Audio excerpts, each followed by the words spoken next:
कांद्याच्या निर्यातीवरील बंदी हटवण्याचा केंद्र सरकारने महत्त्वाचा निर्णय घेतला तर कांदा निर्यात बंदी उठवणं ही निव्वळ धुळफेक असल्याचं आता रविकांत तुपकरांनी म्हटलंय।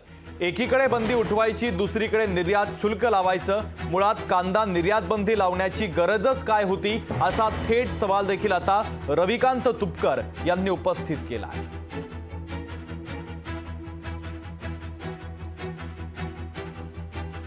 सरकारने कांदा निर्यात बंदी उठवून जो कांगावा केला ही शुद्ध धुळफेक आहे। शेतकऱ्यांना मारण्याचं काम सरकार त्या ठिकाणी करत आहे। मुळामध्ये कांदा निर्यात बंदी लावायलाच नको होती असं आमचं म्हणणं होतं। म्हणजे लावायची पण यांनी, उठवायची पण यांनी, पायात बेड्या यांनी टाकायच्या। सरकारचं धोरण हे कायमच मेट्रो सिटीवासियांच्या बाजूने राहिलेलं आहे आणि उत्पादकांना मारायचं असं धोरण सरकारचं राहिलेलं आहे। ही सरकारची शुद्ध धुळफेक आहे आणि हे आम्ही चालू देणार नाही। सरकारनं ताबडतोब कांदा निर्यातीला प्रोत्साहन दिलं पाहिजे, इन्सेंटिव्ह दिलं पाहिजे अशी आमची मागणी आहे।